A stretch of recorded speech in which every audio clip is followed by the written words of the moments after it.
Para quem não conhece, o nosso irmão Gil. Novinho aqui. Novinho aqui, né? Vamos cantar um pouco, gente? Aliás, a gente vai mudar, cadê a música? Estava aqui escondidinho. O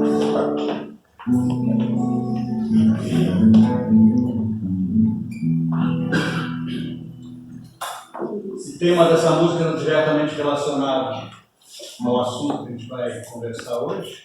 Vamos ver se a gente entra em sintonia.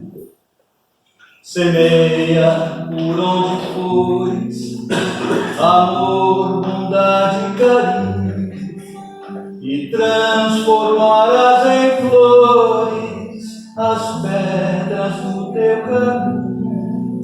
Semeia por onde fores amor, bondade e carinho, e transformarás em flores as pedras do teu caminho. Felicidade é amar a todos sem distinção, saber sempre perdoar quem nos fere o coração.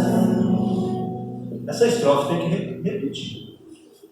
Vocês já aprenderam a amar quem fere o coração de vocês?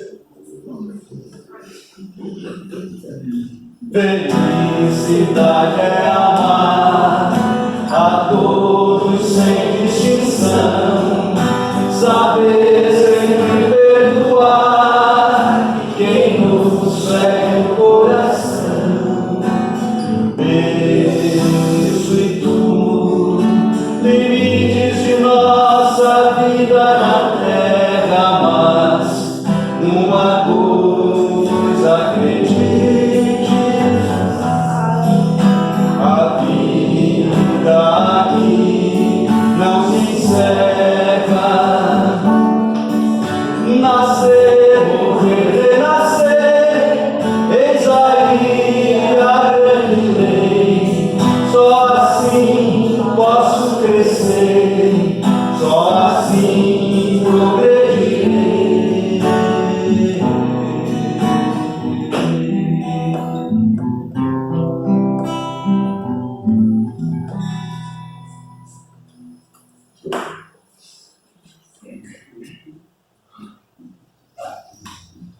Muito bem.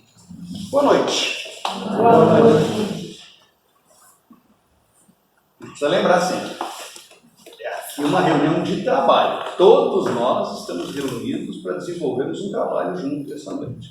Então, todos nós somos responsáveis, né, seu Paulo, pela manutenção do padrão vibratório da nossa reunião. Que a gente possa emanar, emitir os nossos melhores sentimentos, os nossos melhores pensamentos, as nossas melhores energias e vibrações a todos aqueles que são mais necessitados que nós. Espíritos encarnados ou desencarnados. A gente sabe que é na medida que a gente dá, que a gente recebe. Então, para que a gente possa receber tudo aquilo que a gente veio buscar nessa noite de reunião em nome de Jesus, que a gente abra o coração, né? Uma forma despretensiosa de doação das nossas melhores energias. Tá? Tudo bem com vocês? Vocês estão animados? Já tem gente com sono? Não. Segura ela que deu corda, ela não para.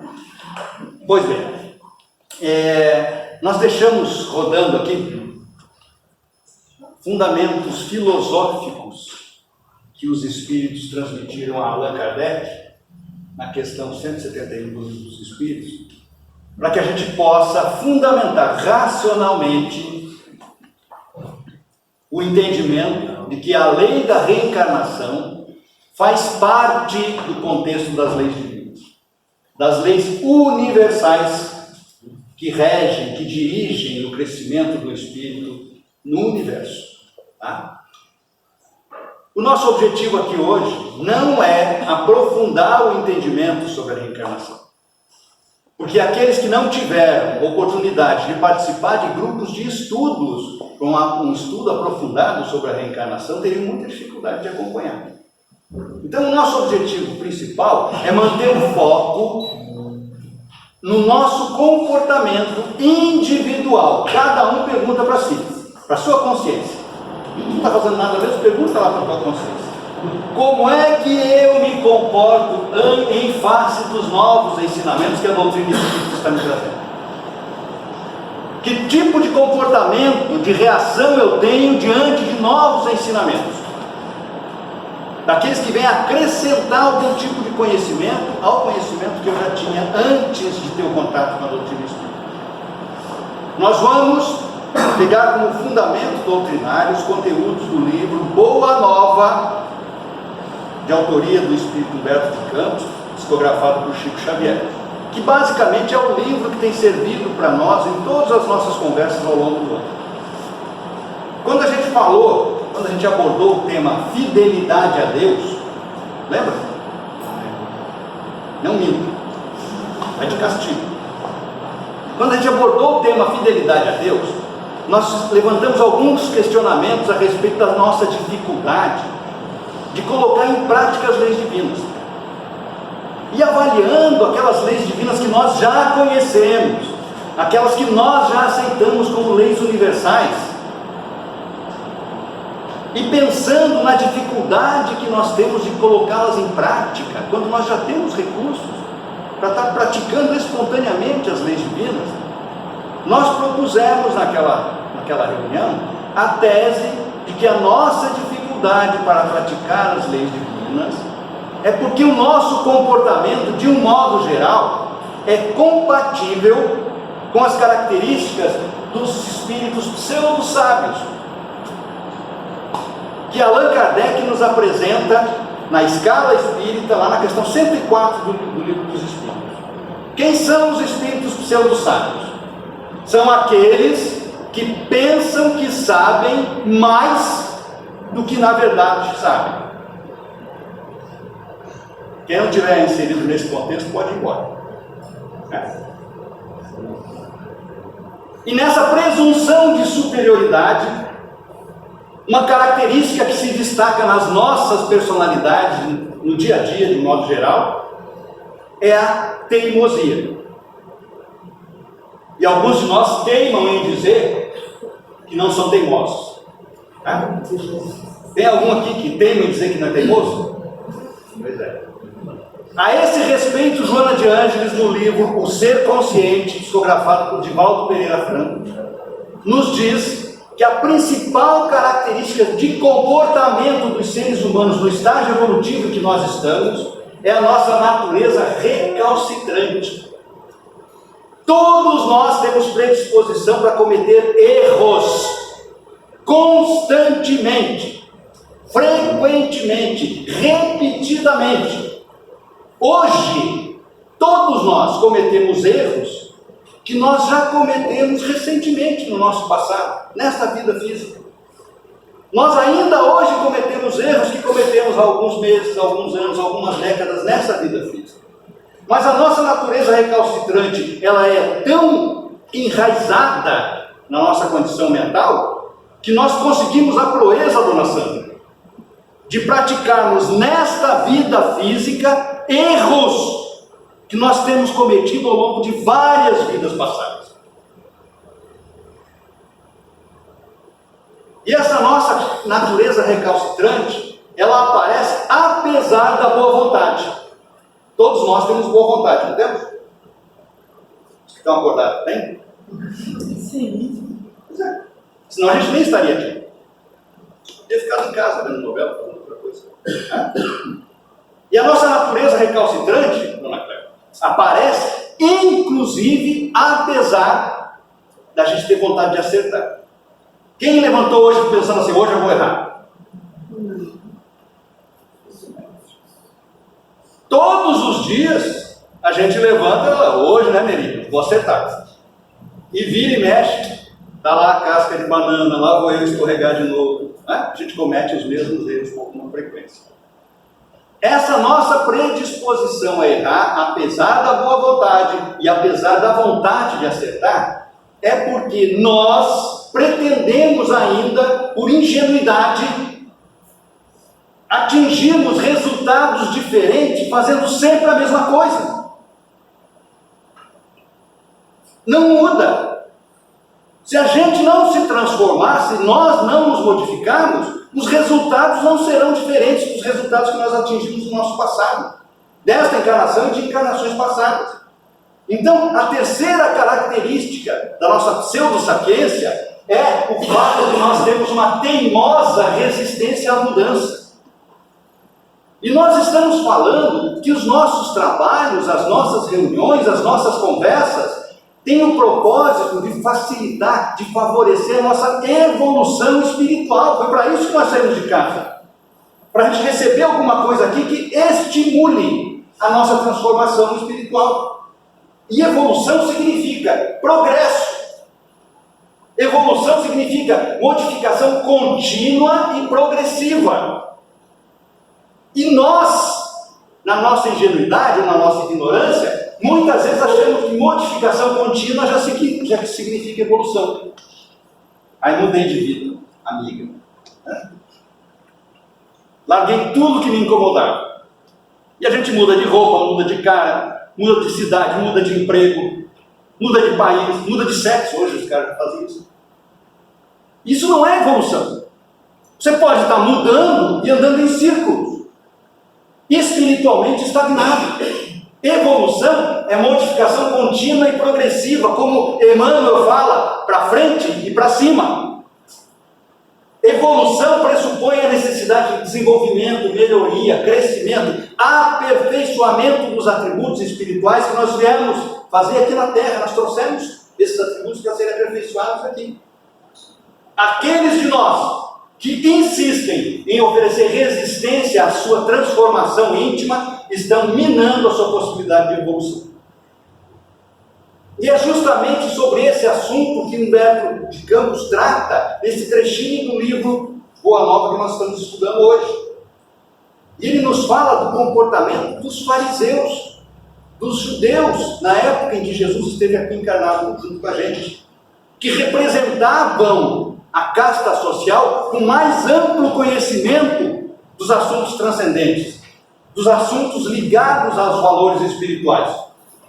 E Humberto de Campos diz o seguinte: em face dos novos ensinamentos de Jesus, todos os fariseus do tempo se tomavam de inexcedíveis cuidados, temores, desconfiança, descrença, porque tinham extremado apego aos textos antigos. Acontecia só lá. Há 2000 anos, não acontece mais hoje isso. A gente precisa fazer reflexão mais profunda para ter esse entendimento. E nós vamos pedir ajuda do velhinho aqui. Várias vezes a gente recorre, né, aos conceitos do Jean Piaget. É um dos mais respeitáveis e aceitados pedagogos do século XX. Tá? Então, ele defendia essa tese, essa teoria. O objetivo da educação é criar pessoas capazes de fazer coisas novas e não simplesmente repetir o que as outras gerações fizeram. E esse também é o objetivo da educação espírita, científica, filosófica e religiosa. O objetivo da educação espírita não é a gente ficar repetindo no tempo espírita, no século XXI, mesmos comportamentos que nós já fazíamos lá no século I. 2, 3, 7. E muitos de nós fazem isso por irreflexão. É o chamado atavismo religioso. O apego exacerbado às condições mentais das religiões que nós passamos na nossa vida pregressa.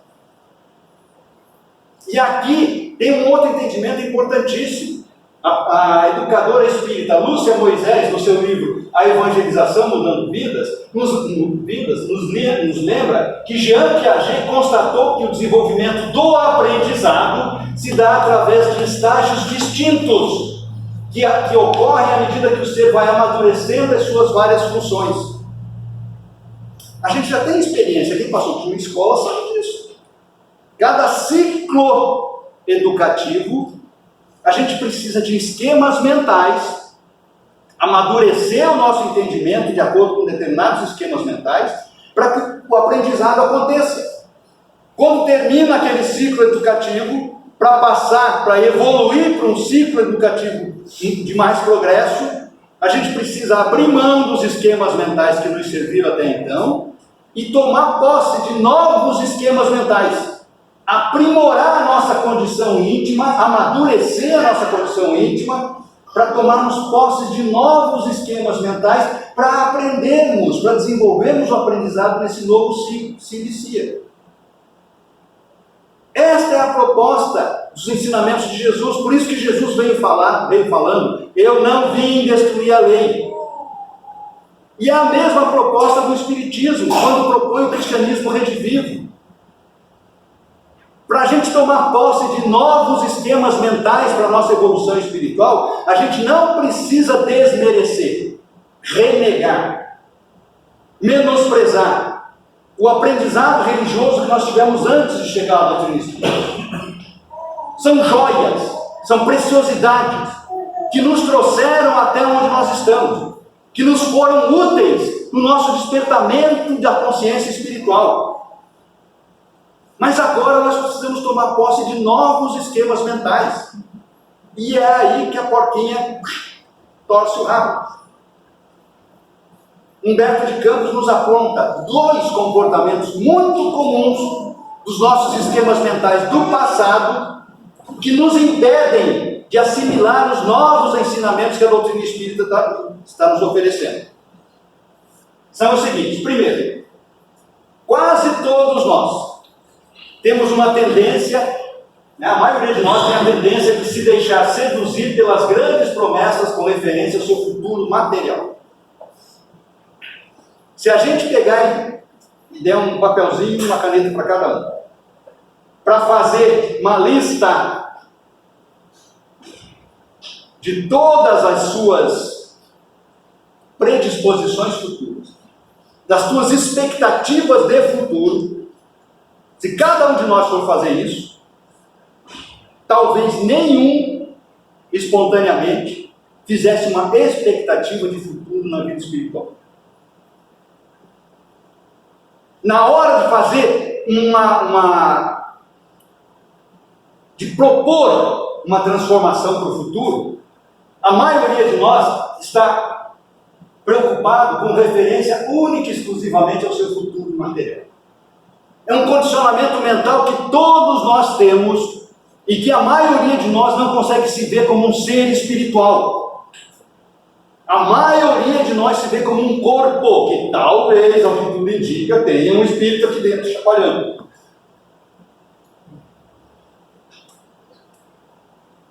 E o que é pior, todas as nossas propostas de futuro, além de não nos levarem para além da vida física, fazem com que nós nos deixemos envolver pelas promessas efêmeras da vida material. Os nossos projetos de futuro raramente têm a ver com valores do espírito, mas tem a ver com questões físicas. Quanto de dinheiro eu vou ganhar, se eu vou ter casa bonita, se eu vou estar saudável, se ela vai me amar, se ela vai estar junto comigo, se eu vou aguentar ela, se ela vai me aguentar. São problemas do dia a dia meramente humano. Segunda condição. A maioria de nós tem a tendência a temperar a sua palavra de verdade, a palavra de verdade do Evangelho, do ensinamento e dos exemplos que Jesus deixou, com as conveniências do comodismo da época. Acontecia lá, há 2000 anos, e continua acontecendo aqui. Quando a gente fala temperar com as conveniências do comodismo da época, é a gente tentar trazer a brasa para a nossa sardinha. Eu quero aprender a transformação moral que o Evangelho de Jesus me propõe. Mas eu não sou Jesus. Então eu vou adequar a transformação à acomodação mental em que eu me encontro. A maioria de nós faz isso. E como nós estamos ligados às promessas efêmeras do materialismo, nós tentamos temperar a palavra de verdade do Evangelho de Jesus com as conveniências do materialismo da época a que nós estamos vinculados. E é impossível fazer isso. A verdade é uma só. A verdade é eterna. é perfeita, é universal, é divina. A verdade era verdade quando Moisés esteve aqui. Continuou sendo verdade quando Jesus apresentou os seus ensinamentos, os seus exemplos no Evangelho de amor. É verdade quando o Espiritismo assume a missão do Consolador prometido por Jesus, que lembra todos os ensinamentos de Jesus e que ensina tudo aquilo que o Mestre não pôde ensinar há 2000 anos. E vai continuar sendo verdade pela eternidade. A gente tentar acomodar a verdade ao materialismo é impossível. O materialismo é fundamentado nas leis da matéria que a pequena capacidade intelectual do homem conhece. Quem tem um pouquinho de conhecimento das ciências modernas sabe que nós conhecemos 5%, isso as mentes grandes, né, os seres humanos já conseguiram estudar 5% do universo conhecido, que é uma mínima parte do universo infinito. E uma das leis da matéria que nós já sabemos é que não existe nada material que seja definitivo. Não é? Tudo não se transforma na matéria? Tudo muda. Tudo tem uma instabilidade na matéria. E quando você tenta estabelecer uma relação da verdade com a matéria que é instável, é impossível. Aparecem os conflitos. E acontecia lá há 2000 anos. Os sacerdotes combatiam Jesus abertamente. Continua acontecendo com a doutrina espírita. Todas as doutrinas, todas as filosofias fundamentadas basicamente no materialismo ou na ideia de uma única vida física combatem o espiritismo. Os convencionalistas não o toleravam. Quem eram os convencionalistas da época lá? Os que tentavam temperar a verdade com as conveniências do materialismo. Hoje é a mesma coisa. Joana de Ângeles, lá no livro Ser Consciente, nos alerta. Se liga, cuidado com o convencionalismo social. Apesar de apresentarem etiquetas, slogans de moralismo, todos os convencionalismos sociais são amorais. Não tem um vínculo profundo com a moralidade, que é um valor espiritual. Tem vínculos com padrões morais convencionais, e por isso mudam o tempo todo. É só ver o que é considerado imoral hoje, ou moral hoje, algum tempo atrás era imoral. E pode mudar de novo, dependendo da convenção social daqui para frente.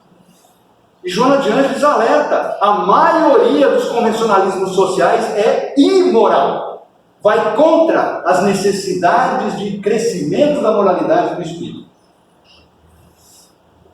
Os indivíduos abastados se insurgiam contra os ensinamentos de Jesus. Isso há 2000 anos. Hoje mudou. Ela é uma risa. Chá e chuta aí, vai. Não mudou, porque há um conflito. Quem são os abastados? São aqueles que morrem agarradinhos nas posses materiais, que passam a vida buscando conquista de coisas e condições meramente materiais, em detrimento de valores e bens do espírito, que são as riquezas definitivas. Esses aí lutavam contra os ensinos de Jesus há 2000 anos e continuam lutando hoje. Por isso nós conseguimos entender, quando Jesus fala lá no Evangelho de Mateus, no capítulo 10, não cuideis que vim trazer a paz à terra. Não vim trazer a paz, mas a espada. Não é que os ensinos de Jesus promovem a discórdia. É que as pessoas que não conseguem largar as convicções materialistas se desequilibram, entram em conflito. E Humberto de Campos nos diz, são as distrações naturais que precedem o estabelecimento definitivo das ideias novas. Todos nós estamos nesse contexto. Pergunta lá para a tua consciência. Quantas vezes você teve dúvida quanto aos ensinamentos do Evangelho? Porque estão em conflito com as suas necessidades materiais. Quantas vezes Nós não colocamos em segundo plano as nossas necessidades espirituais para atender as nossas questões materiais. Isso é uma questão de cada um. Todas essas nossas reflexões são importantes para que a gente possa ver a nossa dificuldade em entender os novos ensinos que a doutrina espírita nos traz. Muitas vezes é provocada por um extremado apego aos convencionalismos que muitos de nós ainda estão. E isso é individual. Se você está apegado ou não está apegado aos convencionalismos, não interessa para o teu vizinho, nem para a pessoa que está do teu lado. É uma relação tua, íntima, com a tua consciência e com Deus. Mas cada um tem que fazer essas reflexões. Nós estamos falando sobre tudo isso, porque o capítulo que nós estamos estudando no livro é o capítulo 14, intitulado A Lição de Nicodemos, que basicamente é fundamentado numa conversa tete a tete, num diálogo que Nicodemos teve com Jesus. Está lá no Evangelho de João, no capítulo 3. E João diz assim: havia entre os fariseus um homem chamado Nicodemos, um dos principais entre os judeus, era doutor da lei, figuraça, respeitável e respeitado por todos os outros doutores da lei e pela comunidade, pela sociedade de um modo geral. Segue João. Este foi ter com Jesus de noite. E aqui nós vamos ter que parar. A gente procura orientar o seguinte: não estude doutrina espírita quando estiver com sono. Dorme, né? Está bem animadinho para estudar. Chacoalha, mexe, né? Mas quando for estudar doutrina espírita, não passa batido nas frases óbvias. Com muita frequência, o óbvio esconde uma essência de um ensinamento que pode ser importante. O que vocês acham que João quis dizer quando falou que esse foi ter com Jesus de noite? Escondido. Hã? Escondido. Escondido. É? Hã? Eu sou surdo, gente. Fala algo. Sonhou. Hã? Sonhou. Dá uma pedrada. Uma hora menos propícia para o aprendizado que eu queria aprender. Não é sonhou e não é numa hora mais propícia ou menos propícia. Basicamente ele foi na moita, undercover, sabe? Ele era uma pessoa de renome na sociedade. O que os outros fariseus iriam pensar? O que os outros doutores da lei iriam pensar? O que as figuras importantes da sociedade iriam pensar se o vissem conversando com Jesus? Então ele foi na moita. Porque não fazia diferença essa expressão no ensinamento. João podia simplesmente dizer: Nicodemos foi ter com Jesus e disse-lhe, e a gente ia receber a informação. Mas era importante entender que naquela época, há 2000 anos, as pessoas tinham inexcedíveis cuidados, temores, descrença, desconfiança. Isso há 2000 anos, porque hoje não acontece mais, né? Tem gente que vai em casa espírita da cidade vizinha para não correr o risco que os vizinhos, que os familiares, que os amigos católicos, protestantes, evangélicos o vejam entrando numa casa espírita e ele se veja numa contingência de ter que dar explicação. Há pais que se beneficiam da energia, do estímulo, da serenidade, da esperança, do consolo que recebem nas reuniões espíritas e colocam os filhos na evangelização de templos não espíritas para cumprir convencionalismos sociais.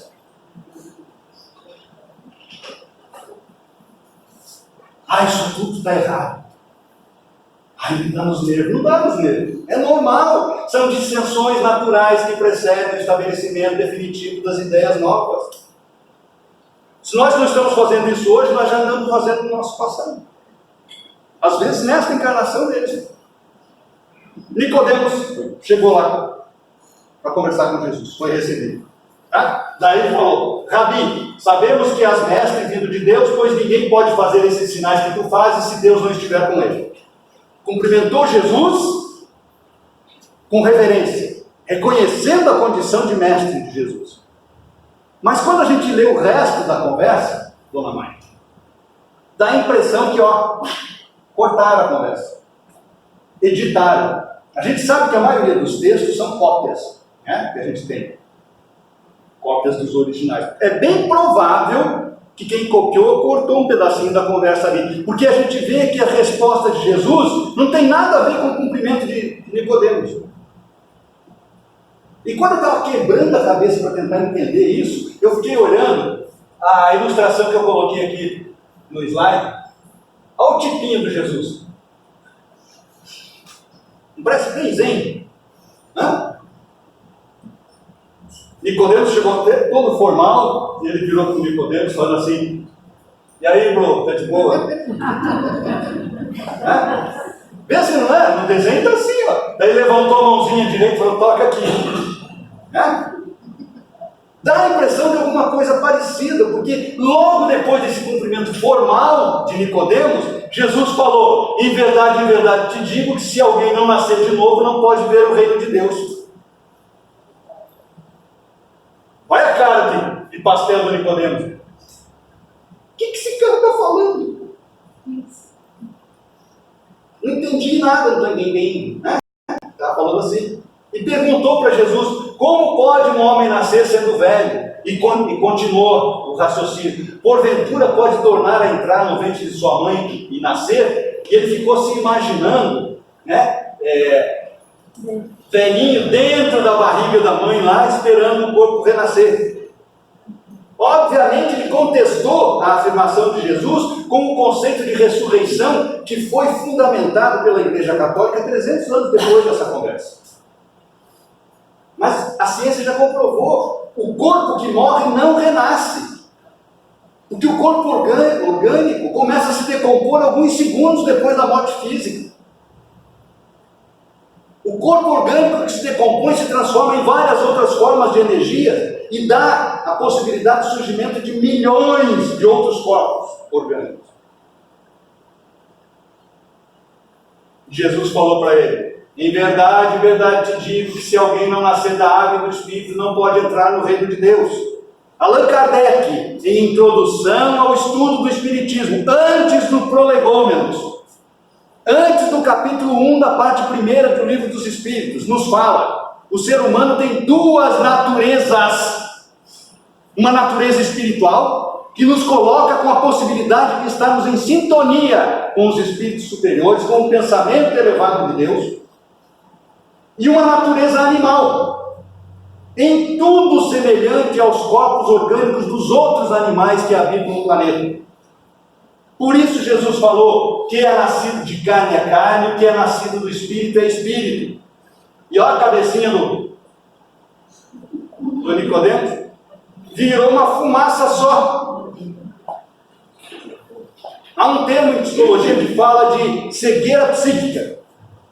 Se você não tem no seu campo mental, na sua consciência de vigília, fatores de comparação, tudo aquilo que você recebe, você não identifica, você não reconhece de informação.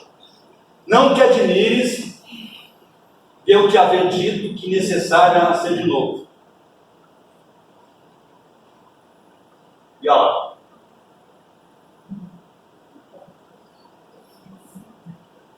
Qual a lição de Nicodemos? Que lição Jesus estava compartilhando com Nicodemos quando falou: necessário vos é nascer de novo? A gente fica conversando sozinho, sabe? As pessoas vão dormir, dá uma solidão na alma da gente.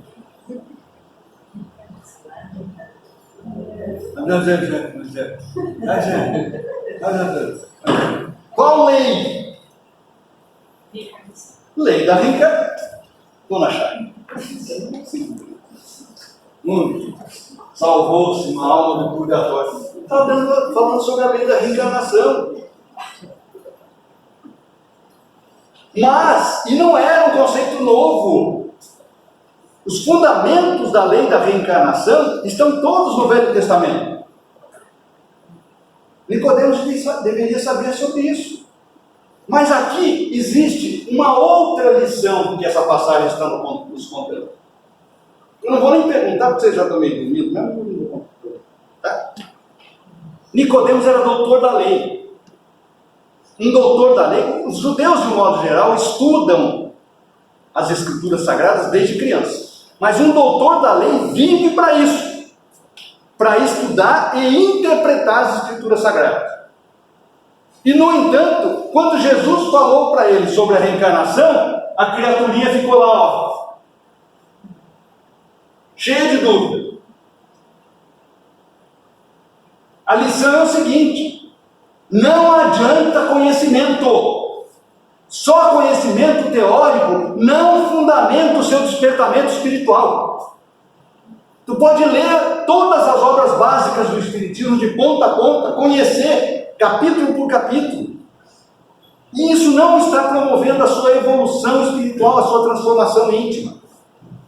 Jesus, vendo que havia um interesse sincero em Nicodemos, falou: o vento assopra onde quer e ouves a sua voz, mas não sabes de onde vem nem para onde vai. Assim é todo aquele que é nascido do Espírito.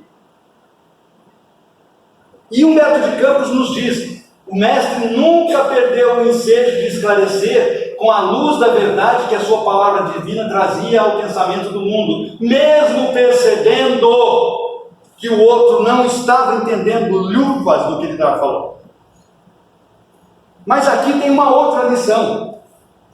Jesus promoveu esses ensinamentos, compartilhou essa sabedoria com Nicodemos, porque Nicodemos foi procurá-lo. Isso serve para nós. Não seja chato. Não saia por aí doutrinando os outros, enfiando o evangelho goela abaixo de quem não está interessado. Já fizeram isso contigo? Conhece Jesus? Respeite a posição dos outros. Agora, não perca o ensejo de esclarecer, de compartilhar tudo aquilo que está sendo útil na sua vida, que você recebe em função das benesses da prática da doutrina espírita, do estudo do Evangelho de Jesus, que a doutrina espírita nos permite. Não deixe de compartilhar com aquele que se aproxima de ti, pedindo ajuda, auxílio, um conselho, uma opinião. É importante que a gente entenda isso. Isso faz com que a pessoa se encoraje, e foi o que aconteceu com Nicodemos. Perguntou para Jesus: como pode ser isso? E Jesus deu nos dedos do velho. Jesus fazia isso também. Sabia? Jesus falou para ele: tu és mestre de Israel e não sabe disso? Tu vive para isso, criatura, e não sabe? Agora, valeu para o Nicodemos, vale para nós. Há quanto tempo tu frequenta a casa espírita? Acordado, dormindo no banho. Há quanto tempo tu ouve, assiste palestra? Há quanto tempo tu lê as obras espíritas? Há quanto tempo participa de grupo de estudo sistematizado da doutrina espírita? Aí eu não leio e eu não participo de grupo de estudo. Está perdendo tempo. O recurso está à tua disposição. Mas não importa há quanto tempo tu és simpatizante da doutrina espírita. Vê lá com a tua consciência. O que tu sabe sobre Deus ou a inteligência suprema do universo, baseado nos preceitos doutrinários espíritas? O que tu já entende sobre imortalidade, perfectibilidade do espírito? O que tu sabe sobre a reencarnação, sobre comunicabilidade com os espíritos do universo? É importante. Não adianta vir ao centro espírita esperando que a transformação caia no nosso colo, de mão beijada. Jesus falou em seguida, então a pergunta que valeu, que foi feita para o Nicodemos, vale para nós também. Tu és espírita e não sabes disso? Jesus falou para Nicodemos: na verdade, te digo que nós dizemos o que sabemos e testificamos o que vimos, e não aceitais o nosso testemunho. São duas dicas preciosas para quem está disposto a sentar e interpretar e estudar. Não basta saber, é preciso testificar. O que significa testificar? Comprovar a veracidade de toda e qualquer informação que você esteja recebendo. Aí eu voltei do centro hoje acreditando em reencarnação. Por quê? Porque o Gildo falou. Isso não é verificar a veracidade. É preciso que a gente busque todos os recursos ao nosso alcance para aprimorar a nossa capacidade de aprendizado, para identificar dentro de cada um de nós a possibilidade de transformação das nossas concepções, dos nossos entendimentos, a reparação dos erros que nós fizemos de interpretação das leis da vida. E a doutrina espírita nos oferece todos esses recursos científicos, filosóficos e morais. Mas ninguém vai fazer por ti isso. Isso não entra goela abaixo. Pode passar a vida inteira escutando palestra espírita e não vai funcionar. E tem outra coisa: testificar está diretamente relacionado a acreditar, que é um dos temas que nós vamos conversar na nossa próxima conversa do mês que vem. Quando você fala eu acredito no Espiritismo, você está firmando um compromisso público de que o seu comportamento nas suas relações familiares, sociais, com amigos, conhecidos, desconhecidos, nas atividades profissionais, ou seja, quaisquer que forem as atividades sociais lá fora, o seu comportamento deve dar testemunho e com convicção e certeza de que você acredita no Espiritismo. O seu comportamento deve dar o aval aos preceitos espíritas que você diz acreditar. Então, se você acredita em reencarnação, você deve saber que a tua vida não é para conquista de bens e coisas materiais somente. Todos os recursos materiais, inclusive os físicos, devem servir para o nosso aperfeiçoamento espiritual, para o nosso aperfeiçoamento e para o aperfeiçoamento de todos com os quais nós nos relacionamos.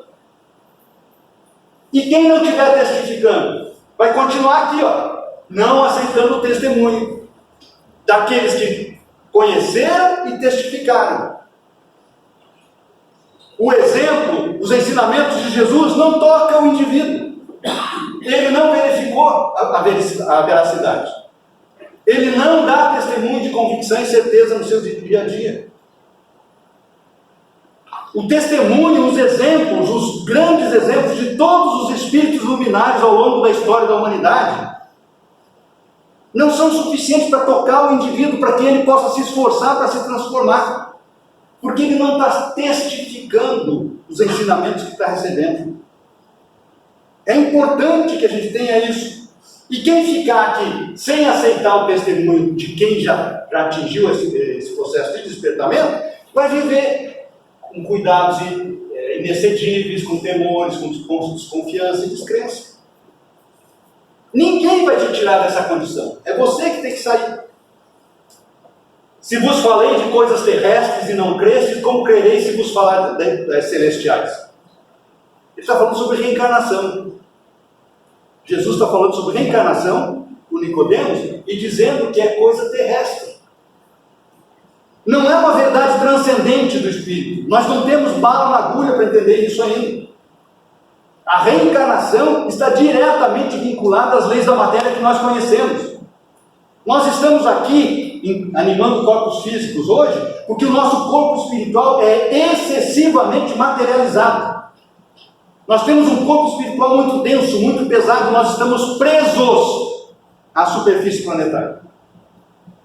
E a mesma lei que nos mantém presos à superfície planetária permite que o nosso corpo espiritual atraia moléculas orgânicas e forme de tempos em tempos corpos orgânicos. Um corpo orgânico dura 80, 100 anos. Né? Depois se desagrega. Para onde que a gente vai? Para o espaço infinito? Nós estamos aqui em volta, desencarnados e presinhos ao magnetismo planetário. A maioria dos espíritos não consegue, desencarnados, não consegue perder os hábitos de quando estavam encarnados, porque estão muito densos, muito pesados. Depois de algum tempinho no plano espiritual, agrega moléculas orgânicas de novo, olha nós encarnados de novo. E vamos assim, encarnação após encarnação, seguida e consequente, uma vida física após a outra, até que o nosso corpo espiritual se desmaterialize, se purifique, e daí a gente não precisa mais reencarnar. Dos nossos amigos encarnados não podemos esperar por enquanto concurso maior e mais eficiente a respeito das verdades espirituais. Nós não temos bala na agulha para isso. Presos nas grades sensoriais, progridem lentamente na aprendizagem das leis que regem a matéria e a energia. É a informação de André Luiz no livro Obreiros da Vida Eterna. E André Luiz nos traz um outro alerta em forma de lamento lá no Missionários da Luz. O benfeitor espiritual falou: ó meus amigos, a persistência na condição da animalidade vos perturba. Os nossos conflitos, as nossas dissensões, não são porque nós não sabemos das verdades espirituais. É porque nós somos animados pela animalidade, pelo comportamento animalizado. A maioria de nós não dá vazão à nossa natureza espiritual, por mais que fique sentadinho no templo religioso várias vezes por semana. E tem gente que pula, tem gente que pula. A maioria de nós vive para satisfazer a nossa natureza animal. Buscar satisfação sensorial no corpo físico. E ele segue dizendo: o facho esplendoroso do raciocínio clareia o santuário de vossas consciências. No entanto, buscais demorar voluntariamente. Todos nós já temos recursos para desapegarmos da matéria, do materialismo. Não é renegarmos a matéria. Nós precisamos da matéria e dos recursos materiais. Mas é diferente de apego exagerado à matéria. Todos nós já poderíamos sair, mas nós demoramos voluntariamente na fauna da irracionalidade primitiva. Ainda é muito forte a vossa tendência de materializar as expressões do espírito, puxar a brasa para a nossa sardinha, esquecidos de espiritualizar a matéria. Como Humberto de Campos fala, de temperar a palavra da verdade com as conveniências do comodismo da nossa época, do materialismo a que estamos vinculados. Quase todos nós solicitamos luz. Eu vou lá no centro para ver se eu pego alguma luz. Faz cara de quem está querendo luz. Aí vira os olhinhos para cima, estende a mão, tem posição certa para pegar a luz. Mas lá fora, no dia a dia, perseveramos na sombra. Quase todos nós reclamamos felicidade, semeando sofrimento, pedimos amor e incentivamos a separação, a desunião, a dissensão, o conflito. Nós buscamos a fé duvidando até de nós mesmos. Enquanto nós estivermos duvidando da nossa condição espiritual, não tem percepção de outro tipo de verdade que não seja a verdade da matéria.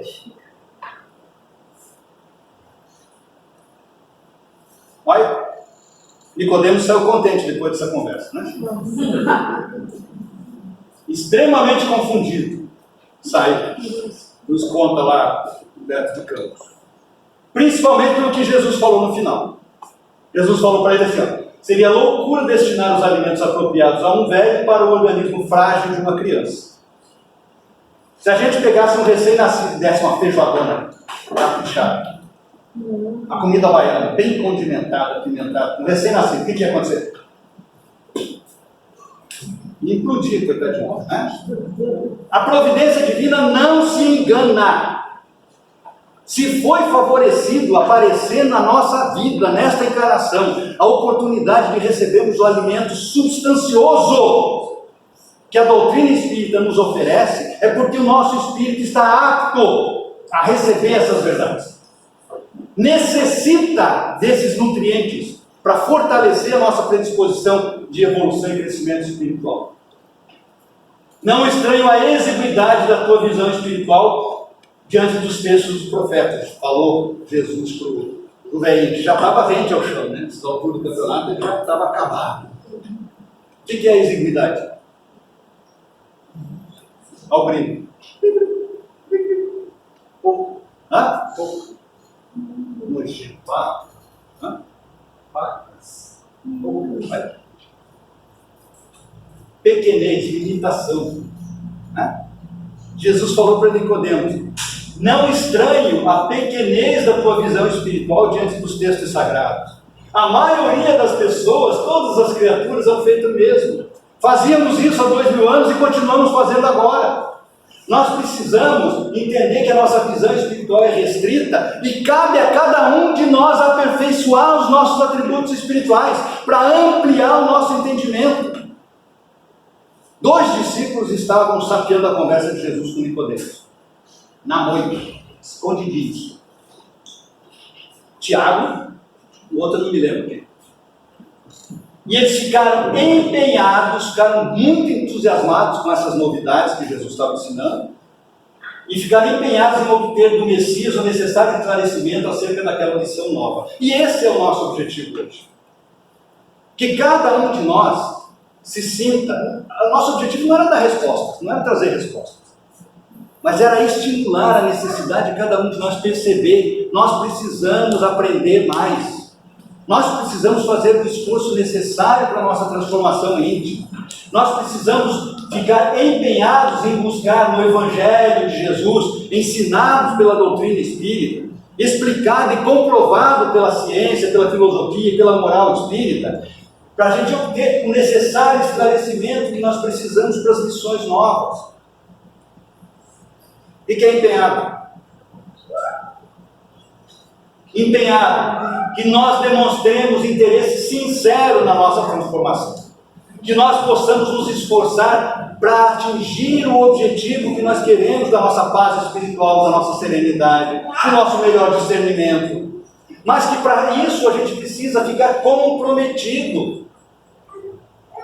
Kardec falou: quer respostas sérias da doutrina espírita? Se dedique a um estudo sério, com continuidade, com assiduidade, por um longo período, pelo tempo necessário para o teu despertamento espiritual. Mas nós vimos aqui que só o conhecimento não basta. Se dedique à casa espírita que te acolhe. Auxilie nas atividades dentro da casa espírita. Participe das ações sociais, dos eventos doutrinários. Demonstre comprometimento. Chega. Mais uma hora? Que cada um de nós possa fazer grandes reflexões a respeito desse assunto, que esse livro fantástico que a Boa Nova traz para a gente. Tá? Mês que vem a gente vai ver um outro capítulo, vai ser mais paulado. Boa noite, muita paz para todos, que Jesus nos abençoe.